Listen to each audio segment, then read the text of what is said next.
Horrible umpiring, horrible ಅಂದರೆ horrible. Third umpire ಅಲ್ಲ, third class umpire. ಎಂಥ ವರ್ಸ್ಟ್. ಯಾಕಾರು ಮ್ಯಾಚ್ ನೋಡ್ತೇವೆ ಅಂತ ಆಗ್ತದೆ ಹೀಗೆಲ್ಲ ಆದಾಗ. ಎಂಥ ನಮ್ಮನ್ನು ಮಂಗ ಮಾಡ್ಲಿಕ್ಕೆ ಇರೋದು ಇವರೆಲ್ಲ ದರಿದ್ರ. ನಮಸ್ಕಾರ ಎಲ್ರಿಗೆ, ಸರ್ ಜನಾರ್ದನ್ ಸರ್ ಮಾತಾಡ್ತಾ ಇರೋದು. ಎಂಥ ಕುಶಲಕ್ಷೇಮ, ಎಂಥ ಕರ್ಮಸ ಇಲ್ಲ. ನಾವೆಲ್ಲ ಹಾಗಾದ್ರೆ ಎಂಥ ಕೆಲಸ ಬಿಟ್ಟು ಎಂತಕ್ಕೆ ನೋಡೋದು ಇದೆಲ್ಲ? ನಾವು ನಮ್ಮ ಪಾಡಿಗೆ ಅಂದರೆ IPL ನೋಡೋದು ಬಿಟ್ಟು ಸುಮ್ಮನೆ ನಮ್ಮ ಪಾಡಿಗೆ ನಾವು ಇರಬೇಕು. ಕಣ್ಣಿಗೆ ಕಾಣ್ತಾ ಉಂಟು ಆ ಮೋಸ, ಕಣ್ಣಿಗೆ ಕಾಣ್ತಾ ಉಂಟು. ಹೀಗಾದಾಗ ಬೇಜಾರಾಗ್ತದೆ. ಯಾಕೆ ನಾವು ಕ್ರಿಕೆಟ್ ನೋಡಬೇಕಂತ? ಕರ್ಮದಲ್ಲಿ ಆದರೂ ಸ್ಯಾಮ್ಸನ್ ಇವತ್ತು ಔಟ್ ಇಲ್ಲ ಅಷ್ಟೇ, 100% ಔಟ್ ಇಲ್ಲ. ಶಾಯಿ ಹೋಪ್ ಅವರ ಏನು ಫುಟ್ ಅಥವಾ ಶೂ ಅದು ಲಿಟ್ರಲಿ ಬೌಂಡ್ರಿ ಕುಷನ್ಗೆ ತಾಗಿದೆ, ಬೌಂಡ್ರಿ ಕುಷನ್ ಅಲ್ಲಾಡಿದೆ. ಈ ಥರ್ಡ್ ಅಂಪೈರ್ ಆದರೆ ಸಹ ಔಟ್ ಅಂತ ಕೊಟ್ಟದ್ದು. ನಾನು ಮ್ಯಾಚ್ ಬಗ್ಗೆ ಎಲ್ಲ ಮತ್ತೆ ಹೇಳ್ತೇನೆ. ಇದು ಕೆಲವೊಂದು ಸಲ ಫ್ರಸ್ಟ್ರೇಟ್ ಆದಾಗ ಇದೆಲ್ಲ ಹೇಳಿ ಬಿಡಬೇಕು. ಯಾಕಂದರೆ ಮತ್ತೆ ಎಂತ ಮಾತಾಡ್ಬೇಕಂತ ಸಹ ನಮಗೆ ಗೊತ್ತಿಲ್ಲ. ಸ್ಯಾಮ್ಸನ್ ಅವರು ಸ್ಟ್ರೈಟ್ ಆಗಿ ಹೊಡೆದ್ರು, ಲಾಂಗ್ ಆನಲ್ಲಿ ಶಾಯಿ ಹೋಪ್ ಅವರು ಕ್ಯಾಚ್ ಹಿಡಿದ್ರು. ಕ್ಯಾಚ್ ಹಿಡಿದಾಗ ಮತ್ತೆ ಸ್ವಲ್ಪ ಇಂಬ್ಯಾಲೆನ್ಸ್ ಆಗಿ ಅವರ ಶೂ ಬೌಂಡ್ರಿ ಕುಷನ್ಗೆ ತಾಗಿದೆ, ಬೌಂಡ್ರಿ ಕುಷನ್ ಅಲ್ಲಾಡಿದೆ. ಈ IPL ಎಂತಂದ್ರೆ ಲಾಸ್ಟ್ IPL ತನಕ ಔಟ್ ಆದದೆಲ್ಲ ರೀಪ್ಲೇ ತೋರಿಸ್ತಾ ಇದ್ರು. ನಿಮ್ಗೆ ಗೊತ್ತುಂಟಲ್ಲ, ರೀಪ್ಲೇ ತೋರಿಸ್ತಾ ಇದ್ರು, ಸ್ಲೋ ಆಗಿ ತೋರಿಸ್ತಿದ್ರು. 1-2 ಬಾಲ್ ಆದಮೇಲೆ ಹೊಸ ಬ್ಯಾಟ್ಸ್ಮನ್ ಬಂದಾದ್ಮೇಲೆ ಪುನಃ ತೋರಿಸ್ತಿದ್ರು ಔಟ್ ಆದದ್ದು. ಈ IPL ಅಲ್ಲಿ ಈ ಥರ ಕಾಂಟ್ರವರ್ಸಿ ಆದಾಗ ತೋರಿಸೋದೇ ಇಲ್ಲ. ಎಲ್ಲಿ ನಿಮಗೆ ಹೈಲೈಟ್ಸಲ್ಲಿ ಸಿಗೋದಿಲ್ಲ, ಎಂತ ಸಹ ಸಿಗೋದಿಲ್ಲ. ನೋಡಿ ಡೈರೆಕ್ಟ್ ಔಟ್ ಅಂತ ಬೇಕಾದ್ರೆ ಈಗ ಹೈಲೈಟ್ಸ್ ಬರ್ತದಲ್ಲ ಜಿಯೋದಲ್ಲಿ, ಅದರಲ್ಲಿ ಸಹ ತೋರಿಸೋದಿಲ್ಲ. ಮ್ಯಾಚ್ ಆದಮೇಲೆ ಸಹ ಇದು 2 ಹೊಸ ಬ್ಯಾಟ್ಸ್ಮನ್ ಬಂದ ಮೇಲೆ ಸಹ ರೀಪ್ಲೇ ತೋರಿಸಿಲ್ಲ. ಯಾಕೆಂತಂದರೆ ಅಲ್ಲಿ ಗೊತ್ತಾಗಿದೆ, ಅಲ್ಲಿ ಕಾಲ್ ತೆಗೆದು ಗೊತ್ತಾಗಿದೆ. ಆದರೆ ಸಹ ಥರ್ಡ್ ಅಂಪೈರ್ ಯಾವ ಥರದ ಗಾಂಜ ಸೇರ್ತಾರೆ ಎಂತಂತ ಅರ್ಥ ಆಗೋದಿಲ್ಲ. ಇರ್ಫಾನ್ ಪಠಾನ್ ಅವರ ಒನ್ ಆಫ್ ದ ಕಾಮೆಂಟ್ರೀಸಲ್ಲಿ ಹೇಳಿದಾಗೆ ಥರ್ಡ್ ಅಂಪೈರ್ ಅಲ್ಲ, ಥರ್ಡ್ ಕ್ಲಾಸ್ ಅಂಪೈರಿಂಗ್. ಅದು ಹೇಗೆ ಔಟ್ ಅಂತ ಕೊಟ್ಟರು ಮಾರ್ರೆ, ಕ್ಲೀನ್ 6. ಆ್ಯಂಡ್ ಈ RR ಮ್ಯಾನೇಜ್ಮೆಂಟ್ಸ್ ಹಾಗೆ ಪ್ರೊಟೆಸ್ಟೇ ಮಾಡೋದಿಲ್ಲ, ಸುಮ್ಮನೆ ಬೆಪ್ಪ ತಕ್ಕಡಿ ಥರ ಕೂತಿರ್ತದೆ. ಎಂತಕ್ಕೆ ಫೇರ್ ಪ್ಲೇ ಅವರು ಕಟ್ಕೊಂಡು ಎಂತ ಭಜನೆ ಮಾಡ್ಲಿಕ್ಕುಂಟ, ಎಂತ ನಿಮಗೆ ಗೋಳಿ ಬಜೆ ತಿನ್ಲಿಕ್ಕುಂಟ? ಗಲಾಟೆ ಮಾಡಬೇಕು. ಈ ಟೈಮಲ್ಲೇ ನನಗೆ ಅನಿಸೋದು ವಿರಾಟ್ ಕೊಹ್ಲಿ ಥರವೇ ಇರಬೇಕು ಇವರಿಗೆಲ್ಲ. ಸರ್ರಿ ಅವ್ರಿಗೆ ಕೇರ್ರೆ ಮಾಡೋದಿಲ್ಲ, ನಾಯಿಗೆ ಬೈದಾಗ ಬೈದು ಗಲಾಟೆ ಮಾಡಿ ಬೆವರಿಳಿಸಿ ಬಿಡ್ತಾನೆ ಅಂಪೈರಿಗೆ. ಯಾಕೆ ಇನ್ನೊಂದ್ಸಲ ಚೆಕ್ ಮಾಡ್ಲಿಕ್ಕೆ ಆಗೋದಿಲ್ಲ? ಯಾಕೆ ಅಷ್ಟು ಈಗೋ ಎಂತ ಅಡ್ಡ ಬರೋದು? ಈಗ ಅಲ್ಲಿ ಗೊತ್ತಾಗಿದೆ ಸ್ಯಾಮ್ಸನ್ನಿಗೆ, ಅದಕ್ಕೆ ಸ್ಯಾಮ್ಸನ್ ಇದೆ ಹೇಗೆ ಮಾರ ಔಟು ಪೊಲೈಟಾಗಿ ಕೇಳಿದ ಅಂಪೈರ್ ಹತ್ರ. ಹಾಗಾದರೂ ಥರ್ಡ್ ಅಂಪೈರಿಗೆ ಅನ್ನಿಸ್ಬೇಕಲ್ಲ, ಅಯ್ಯೋ ನಾನು ಏನೋ ಮಿಸ್ಟೇಕ್ ಮಾಡಿರಬೇಕು, ಇನ್ನೊಂದ್ಸಲ ನೋಡುವ ಮಾರ್ರೆ. ಇಲ್ಲದ್ರೆ ಅವನು ಯಾಕೆ ಸ್ಯಾಮ್ಸನ್ ಯಾಕೆ ಕೇಳ್ತಾನೆ ಅಂಪೈರ್ ಹತ್ರ ಹೋಗಿ, ಇದೆ ಹಾಗೆ ಔಟ್ ಮಾರ, ಅಲ್ಲಿ ಕಾಲ್ ತಾಗಿದಲ್ಲ 6 ಅಲ್ಲ ಅಂತ. ಆ ಟೈಮಲ್ಲಿ ಆದರೂ ಒಂದು ಟಕ್ ಅಂತ ಚೆಕ್ ಮಾಡಿ, ಸಾರಿ ನನ್ನ ಕಡೆಯಿಂದ ತಪ್ಪಾಗಿದೆ ಅಂತ ಹೇಳಿ ಇದು ಡಿಸಿಷನ್ ರಿವರ್ಸ್ ಮಾಡ್ಬೋದಲ್ಲ. ಅಷ್ಟು ಈಗೋ ಎಂತ ಅಡ್ಡ ಬರೋದು? ಈ ಥರದ್ದೆಲ್ಲ ನೋಡಿದಾಗ ನಮಗೆ ಎಲ್ಲ ಕಮೆಂಟ್ ಆಗ್ತಾರಲ್ಲ ಫಿಕ್ಸ್ ಅಂತ, ಆಗ ನಮಗೆ ಸಂಬಂಧ ಅನ್ನಿಸ್ತದೆ, ಓ ಹಾಗಾದರೆ ಅಂಪೈರ್ಸ್ ಎಲ್ಲ ಫಿಕ್ಸ್ ಮಾಡ್ತಾರೆ ಏನಾ IPL ಅಲ್ಲಿ, ಥರ್ಡ್ ಅಂಪೈರ್ ಎಲ್ಲ ಫಿಕ್ಸ್ ಮಾಡ್ತಾರೆ ಏನಾ ಅಂತೆಲ್ಲ ಅನ್ನಿಸ್ತದೆ. ಹಾರಿಬಲ್. ನನಗೆ ಎಷ್ಟು ಬೇಜಾರಾಯ್ತು ಅಂತಂದರೆ ಇವತ್ತಿನ ಮ್ಯಾಚ್ ನೋಡಿ, ಆ ಇನ್ಸಿಡೆಂಟ್ ನೋಡಿ, ಯಾಕಾದರೂ ನಾವು ಎಲ್ಲ ಕ್ರಿಕೆಟ್ ನೋಡ್ತೇವೆ ಅಂತ ಅನ್ನಿಸ್ತದೆ. IPL ಎಂಟರ್ಟೈನ್ಮೆಂಟಿಗೆ ಹೌದು, ನ್ಯಾಯಯುತವಾಗಿ ಆ ಎಂಟರ್ಟೈನ್ಮೆಂಟ್ ಇರಬೇಕು. ಕಣ್ಣಿಗೆ ಕಾಣುವಾಗೆ ಈ ಥರ ಅನ್ಯಾಯ ಆದಾಗ ದರಿದ್ರ ಎಲ್ಲಿಯಾದರೂ ಈ ಥರ್ಡ್ ಕ್ಲಾಸ್ ಅಂಪೈರಿಂದಾಗಿ ಇವತ್ತು RR 20 ರನ್ನಿಂದ ಸೋತದ್ದು. ಆ್ಯಂಡ್ ಕೆಲವರು ಹೇಳ್ಬೋದು, ಓ ಡೆಲ್ಲಿಗೆ ಎಲ್ಬಾರ್ದಿತ್ತು, ಇದು RCB ಪರ. RCB ಬಗ್ಗೆ ನಾನು ತಲೆನೇ ಕೆಡಿಸ್ಕೊಳ್ತಾ ಇಲ್ಲ. ಅದು ಔಟ್ ಇದ್ರೆ ಔಟ್ ಇಲ್ಲದಿದ್ದರೆ ಔಟ್ ಇಲ್ಲ ಅಷ್ಟೇ, ಕ್ಲಿಯರ್ ಆಗಿ ಅದು ಔಟ್ ಇಲ್ಲ, ಔಟ್ ಕೊಡಬಾರ್ದಿತ್ತು. ಸ್ಯಾಮ್ಸನ್ ಇದ್ದಿದ್ದರೆ ಇವತ್ತು ರಾಜಸ್ಥಾನ್ ವಿನ್ ಆಗ್ತಾ ಇತ್ತು. ಯಾಕಂದರೆ ರಾಜಸ್ಥಾನಿಗೆ ಇವತ್ತು ಹೆಟ್ಮಯರ್ ಇರಲಿಲ್ಲ, ಧ್ರುವ್ ಜುರೇಲ್ ಇರಲಿಲ್ಲ, ಬ್ಯಾಟಿಂಗ್ ಡೆಪ್ತ್ ಇರಲಿಲ್ಲ, ಅವರು ಅನ್ಅವೈಲೇಬಲ್ ಆಗಿದ್ದರು. ಸೊ ಸ್ಯಾಮ್ಸನ್ ನಿಲ್ಲೇಬೇಕಿತ್ತು ಕೊನೆಯ ತನಕ. 86 ರನ್ ಹೊಡೆದು ಸ್ಯಾಮ್ಸನ್ ಅವರು ಔಟ್ ಆದರು. ಔಟ್ ಅಲ್ಲ, ಅದು ಔಟ್ ಕೊಟ್ಟದ್ದು, ಅದು ಆ್ಯಕ್ಚುಲಿ 6 ಆಗಿತ್ತು, 92 ಆಗ್ತಾಯಿತ್ತು. ಎಂತ ಮಾತಾಡ್ಬೇಕಂತ ಅರ್ಥ ಆಗ್ತಾಯಿಲ್ಲ, ಕರ್ಮ. ಯಾರಾದರೂ ನೀವು ಲೈವ್ ಮ್ಯಾಚ್ ನೋಡಿದರೆ ನಿಮಗೆ ಸಹ ಈ ಫ್ರಸ್ಟ್ರೇಷನ್ ಅರ್ಥ ಆಗ್ತದೆ. ನೀವು ಆ ಇನ್ಸಿಡೆಂಟ್ ಎಲ್ಲರೂ ಮಿಸ್ ಮಾಡಿಕೊಂಡಿದ್ದಿದ್ರೆ ನಿಮಗೆ ಎಲ್ಲಿ ಸಹ ನೋಡಲಿಕ್ಕೆ ಸಿಗೋದಿಲ್ಲ. ಇವ ಯಾಕೆ ಇಷ್ಟೆಲ್ಲ ಹಾರಾಡ್ತಿದ್ದಾನೆ ಅಂತ ಅನಿಸ್ತದೆ. ರೀಪ್ಲೇ ತೋರಿಸೋದಿಲ್ಲ. ಈವನ್ ನಾನು ಇಂಗ್ಲೀಷ್ ಕಾಮೆಂಟ್ ನೋಡಿದ್ದು, ಮತ್ತು ಅದಕ್ಕೆ ಸಹ ಮತ್ತೆ ಕಮೆಂಟ್ ಸೆಕ್ಷನಲ್ಲಿ ಬೈಬೇಡಿ, ಕನ್ನಡ ದ್ರೋಹಿ ಅದು ಇದಂತ ಶುರು ಹಚ್ಕೊಳ್ಬೇಡಿ.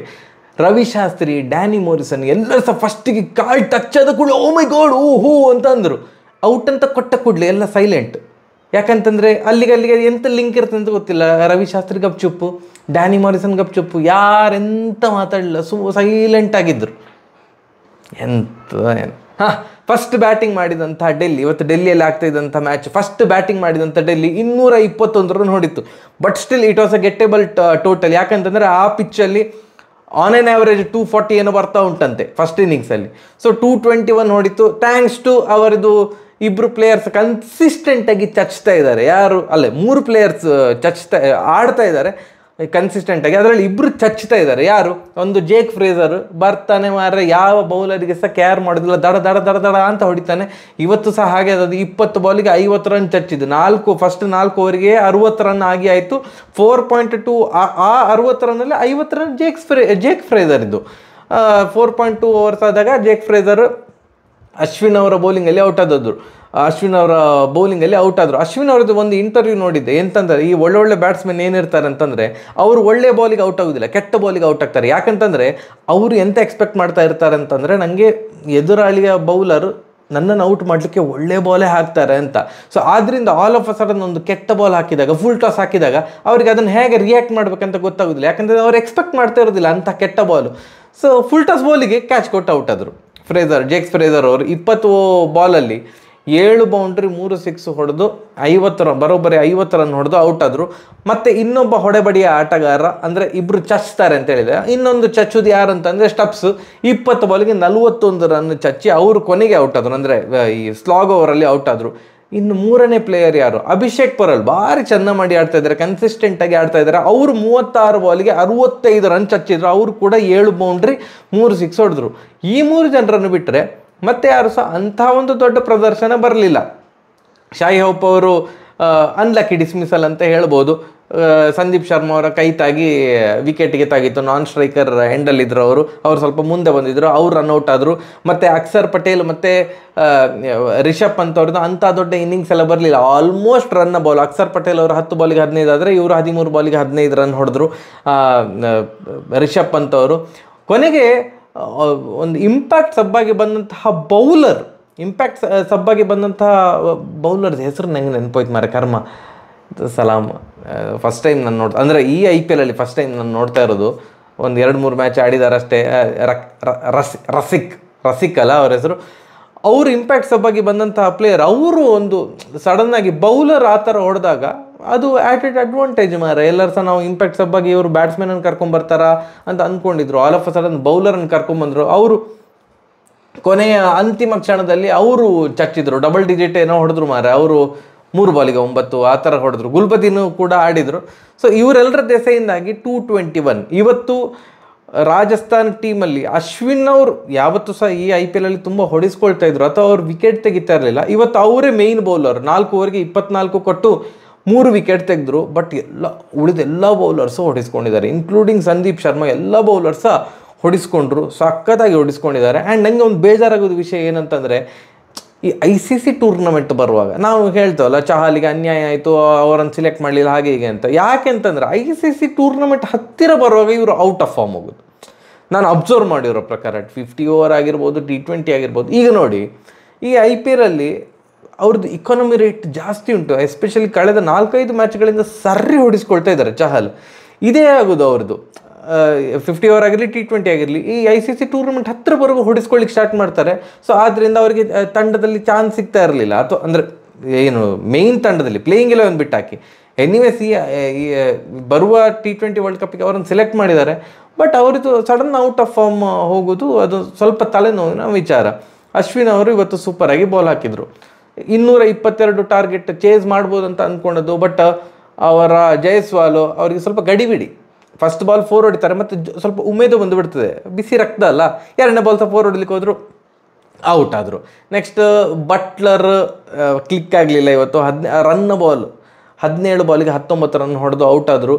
ಪರಾಗ್ ಅವರು ಒಂದು ಸ್ವಲ್ಪ ಹೊತ್ತು ಕ್ಷಣ ನಿಂತರು, 22 ಬಾಲಿಗೆ 27. ಎಗೇನ್ ಆಲ್ಮೋಸ್ಟ್ ರನ್ನ ಬಾಲ್ ಅಂತ ಹೇಳ್ಬೋದು. ಅಂಥ ದೊಡ್ಡ ಸ್ಟ್ರೈಕ್ ರೇಟ್ ಅಲ್ಲ ಅವರು ಔಟ್. ಅಂದರೆ ಸ್ಯಾಮ್ಸನ್ ಅವರಿಗೆ ಇವತ್ತು ಯಾರು ಕೂಡ ಸಪೋರ್ಟಿವ್ ಆಗಿ ನಿಲ್ಲಿಲ್ಲ.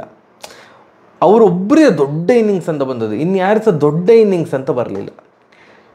ಶುಭಮ್ ದುಬೆ ಕರೆಕ್ಟ್ ಅಲ್ಲ, ಇದು ಒಂದು ಚಂದ ಮಾಡಿ ಆಡಿದ. 12 ಬಾಲಿಗೆ 25 ರನ್, 200 ಸ್ಟ್ರೈಕ್ ರೇಟಲ್ಲಿ ಹೊಡೆದೋದು ಬಿಟ್ಟರೆ, ಇನ್ನೊಂದು ಸ್ವಲ್ಪ ಯಾರೊಬ್ಬರು 50 ರನ್ ಹೊಡಿಬೇಕಿತ್ತು 200 ಸ್ಟ್ರೈಕ್ ರೇಟಲ್ಲಿ. ಸ್ಯಾಮ್ಸನ್ ಮಾತ್ರ 46 ಬಾಲಿಗೆ 86 ರನ್ ಹೊಡೆದು ಔಟ್ ಅಂತ ನಾನು ಈಗ ಸಹ ಹೇಳೋದಿಲ್ಲ, ಅದು ಮೋಸ. ಅದು ಅವ್ರು ನಿಂತಿದ್ರೆ ಪಕ್ಕ ವಿನ್ ಆಗ್ತಾ ಇತ್ತು. ಯಾರು ನಿಲ್ಲದ ಕಾರಣ ಅಲ್ಲಿ ಹೆಟ್ಮಯರ್ ಇಲ್ಲ, ಧ್ರುವ್ ಜುರೇಲ್ ಇಲ್ಲ, ಪೊವೆಲ್ಗೆ ಪೊವೆಲ್ ಬಂದಾಗ ತುಂಬ ಲೇಟಾಗಿ ಹೋಯಿತು. ಅವರಿಗೆ ಯಾರು ಸಪೋರ್ಟಿವ್ ಬ್ಯಾಟ್ಸ್ಮನ್ ಇರಲಿಲ್ಲ. ಆದ್ದರಿಂದ ಕೊನೆಗೆ 20 ರನ್ನಿಂದ ಸೋಲ್ ಕಾಣಬೇಕಾಯಿತು. 221 ರನ್ ಡೆಲ್ಲಿ ಹೊಡೆದ್ರೆ ರಾಜಸ್ಥಾನ್ ಅವರು 201 ರನ್ ಹೊಡೆದ್ರು. ಸ್ಯಾಮ್ಸನ್ ಇದ್ದಿದ್ರೆ ನಂಗೆ ಅನ್ಸೋದು ವಿನ್ ಆಗ್ತಾ ಇತ್ತು ರಾಜಸ್ಥಾನ್ ಅಂತೂ. ನಂಗೆ ಈಗ ಸಹ ಅನ್ನಿಸ್ತಾ ಉಂಟು ಟ್ರೆಮೆಂಡಸ್ ಫಾರ್ಮಲ್ಲಿದ್ದಾರೆ. ಆ್ಯಂಡ್ ನನಗೆ ಡೆಲ್ಲಿದು ಓನರ್ ಬಿಹೇವ್ ಮಾಡಿದ್ದು ಇಷ್ಟನೇ ಆಗಲಿಲ್ಲ. ಒಬ್ಬ ಓನರ್ ಬಿಹೇವ್ ಮಾಡುವ ರೀತಿಯ ಸ್ಯಾಮ್ಸನ್ ಔಟ್ ಅಂತ ಕೊಟ್ಟ ಕೂಡಲೇ ಅಂಪೈರ್ ಹತ್ರ ಕೇಳಲಿಕ್ಕೆ ಹೋದರು. ಆಗ ಅಲ್ಲಿ ಡಗ್ಔಟಲ್ಲಿ ನಿಂತ್ಕೊಂಡು ಔಟ್ ಹೇ ಔಟ್ ಹೇ ಔಟ್ ಹೇ ಹೋಗು ಅನ್ನೋ ಥರ. ಎಂತ ಮಾರ ಇವ ಓನರ ನಂಗೆ ಅರ್ಥವಾಗಿಲ್ಲ. ಆ್ಯಂಡ್ ಕಮಾನ್ ಯಾರ್, ಪಂತ್ ಇದು T20 ವರ್ಲ್ಡ್ ಕಪ್ಗೆ ಸೆಲೆಕ್ಟ್ ಆಗಿದ್ದಾರೆ. ಯಾವುದೋ ಕಾಂಜಿ ಪಿಂಜಿ ಗೊತ್ತಿರೋದ ಪ್ಲೇಯರ್ ಅಲ್ಲ. ನಾನು ಪಂತ್ ಹೇಳಿದ ಸ್ಯಾಮ್ಸನ್ ಇದಕ್ಕೆ ಸೆಲೆಕ್ಟ್ ಆಗಿದ್ದಾರೆ ಮಾರ್ರೆ ವರ್ಲ್ಡ್ ಕಪ್ಪಿಗೆ. ಆ ಥರ ಬಿಹೇವ್ ಮಾಡ್ದ ಸ್ಯಾಮ್ಸನ್ ಮೇಲೆ, ಔಟ್ ಔಟ್ ಔಟ್ ಹೋಗು. ನನಗೆ ಯಾಕಾದ್ರೆ ಮ್ಯಾಚ್ ನೋಡಿದೆ ಅಂತ ಅನಿಸಿಬಿಡ್ತು. ಅಷ್ಟು ಬೇಜಾರಾಗಿ ಹೋಯ್ತು ನನಗೆ ರಾಜಸ್ಥಾನ್ ಫೇವ್ರೆಟ್ ಇದು ಟೀಮ್ ಅಲ್ಲ, ಅಥವಾ ಡೆಲ್ಲಿಯ ಅಗೇನ್ಸ್ಟ್ ಅಲ್ಲ, ಎಂಥದೂ ಅಲ್ಲ. ಬಟ್ ಮೋಸ ಖಂಡಿತ ಲಿಟ್ರಲಿ ಕಣ್ಣಿಗೆ ಕಾಣ್ತಾ ಇದೆ. ಯಾಕೆ ನೀನು ಇದು ಏನು ಕೊಹ್ಲಿದು ನೋ ಬಾಲ್ ಇದ್ದಾಗ ಇಷ್ಟೆಲ್ಲ ರಿಯಾಕ್ಟ್ ಮಾಡಲಿಲ್ಲ? ನನಗೆ ಅದು ನೋ ಬಾಲ್ ಅಂತ ಅನ್ನಿಸ್ಲಿಲ್ಲ. ಅದು 50-50. ನೀನು ಕರೆಕ್ಟಾಗಿ ರೂಲ್ಸ್ ಪ್ರಕಾರವೇ ಹೋದರೆ ಅದು ನೋ ಬಾಲ್ ಅಲ್ಲ. ಅದು ನೋಡೋ ನೋ ಬಾಲ್ ಅಂತ ಅನ್ನಿಸ್ತದೆ, ಇಲ್ಲ ಅಂತಲ್ಲ. ಬಟ್ ಎಕ್ಸಾಕ್ಟ್ ರೂಲ್ ಪ್ರಕಾರವೇ ಹೋದರೆ ಅದು ನನಗೆ ನೋ ಬಾಲ್ ಅಲ್ಲ ಅಂತ ಅನ್ನಿಸಿತು. ಆ್ಯಂಡ್ ನನಗೆ ಅದು ಪ್ರಭು ದೇಸಾಯಿ ಹೊಡೆದದ್ದು 4-6 ಕನ್ಫ್ಯೂಷನ್ ಉಂಟಲ್ಲ, ಎಗೇನ್ ಅದೇ ಆದದ್ದು. ನಾನು ಆ ಒಂದು ಇನ್ಸಿಡೆಂಟ್ ನೋಡಿರಲಿಲ್ಲ. ಇಲ್ಲಿ ಆ ಕಡೆ ಹೋಗಿದ್ದ ಅಂತ ಮನೆಯಲ್ಲಿ ರೀಪ್ಲೇಯಲ್ಲಿ ಅದು ಇಲ್ಲ, ಅದು 6 ಅಲ್ಲ, ಇದು 6 ಅಂತ ಕೊಡಲಿಲ್ಲ, 4 ಅಂತ ಕೊಟ್ಟರು. ಈ ಥರದ್ದು ಇನ್ಸಿಡೆಂಟ್ ಸುಮಾರಾಗಿದೆ ಮಾರಿಗೆ. ಎಂತ ಅಂತ ಗೊತ್ತಾಗ್ತಿಲ್ಲ. ಎಂಥ ಅಂಪೈರಿಂಗ, ಯಾಕೆ ರೀಪ್ಲೇ ತೋರಿಸೋದಿಲ್ಲ, ಎಂಥ ಅರ್ಜೆಂಟ್ ಎಂತ ಉಂಟು. ಡಿಸಿಷನ್ ಕೊಡಲಿಕ್ಕೆ ಸಹ 15 ಸೆಕೆಂಡ, ರಿವ್ಯೂ ತಗೊಳ್ಳಿಕ್ಕೆ 15 ಸೆಕೆಂಡ್ ಒಳಗೆ ತಗೊಳ್ಬೇಕು. ಬಟ್ ಡಿಸಿಷನ್ ಕೊಡಲಿಕ್ಕೆ ಸಹ 15 ಸೆಕೆಂಡ್ ಅಂತ ಎಲ್ಲ ರೂಲ್ ಉಂಟಾ? ಅಂಪೈರ್ ಯಾಕೆ ಅಷ್ಟು ಅರ್ಜೆಂಟ್ ಅಂತ ಮಾಡೋದು? ಎಂಥ ಕತೆ ಈ ಸಲದ ಈ IPL ಎಂಥ ಕತೆ ಅಂತ ಅರ್ಥ ಆಗಿಲ್ಲ ನನಗೆ. ಅಥವಾ ಇಂಟ್ರೆಸ್ಟಿಂಗ್ ಆಗಿ ಇಡಲಿಕ್ಕೆ ಈಗ RR ಈ ಮ್ಯಾಚ್ಗೆ ಇದ್ದರೆ ಅಫಿಷಿಯಲಿ ಕ್ವಾಲಿಫೈ ಆಗ್ತಾಯಿತ್ತು ನೆಕ್ಸ್ಟ್ ರೌಂಡಿಗೆ. ಈಗ RR ಸೋಲಿಸಿದೆ ಅಂದರೆ ಇನ್ನೂ ಸಹ ಅಫಿಷಿಯಲಿ ಕ್ವಾಲಿಫೈ ಯಾರು ಕೂಡ ಆಗಲಿಲ್ಲ ಪ್ಲೇ ಆಫಿಗೆ. ಇನ್ನೇನು ಲೀಗ್ ಹಂತದ ಮ್ಯಾಚ್ ಎಲ್ಲ ಮುಗಿತಾ ಬರ್ತಾ ಉಂಟು, ಆದರೆ ಸಹ ಇನ್ನೂ ಸಹ ಯಾರು ಕೂಡ ಅಫಿಷಿಯಲಿ ತೇರ್ಗಡೆ ಆಗಲಿಲ್ಲ. ಮಸಾಲೆ ಇಡ್ಲಿಕ್ಕೋಸ್ಕರ ಈ ಥರದ್ದು ಎಲ್ಲ ಮಾಡೋದಾ ಎಂತಂದ ಗೊತ್ತಿಲ್ಲ. ಯಾರಾದರೂ ಬಾಲ್ ಟು ಬಾಲ್ ಇವತ್ತು ನೋಡಿದಿದ್ರೆ, ಬಾಲ್ ಟು ಬಾಲ್ ಬಿಟ್ಟಾಕಿ ಆ ಒಂದು ಇನ್ಸಿಡೆಂಟ್ ನೋಡಿದಿದ್ರೆ, ಶೈ ಹೋಪ್ ಇದು ಕಾಲ್ ಮೇಲೆ ನಿಮ್ಮ ಗಮನ ಇದ್ದಿದ್ರೆ ನೀವು ನನ್ನ ಮಾತು ಒಪ್ತೀರಿ, ಇದು ಕ್ಲಿಯರ್ಲಿ 6 ಅಂತ. ಇಲ್ಲೇ ಇದ್ರೆ ಬೇರೆಯವರಿಗೆಲ್ಲ ಇವ ಎಂತಕ್ಕೆ ಇಷ್ಟು ಓವರ್ ಆ್ಯಕ್ಟಿಂಗ್ ಮಾಡ್ತಿದ್ದಾನೆ ಅಂತ ಅನ್ನಿಸ್ಬೋದು. ಅಥವಾ ಕೆಲವರು ಬೆಳಿಗ್ಗೆ ವೀಡಿಯೋ ನೋಡ್ತಾರೆ, ಮ್ಯಾಚ್ ನೋಡೋದಿದ್ದವರು ಬರೀ ನನ್ನ ವೀಡಿಯೋ ಮಾತ್ರ ಕೆಲವರು ಹೇಳ್ತಾರೆ, ನಾವು ಮ್ಯಾಚ್ ನೋಡೋದಿಲ್ಲ, ನಿಮ್ಮ ವೀಡಿಯೋ ನೋಡ್ತೇವೆ, ನಮ್ಗೆ ಖುಷಿ ಆಗ್ತದೆ ಅಂತ.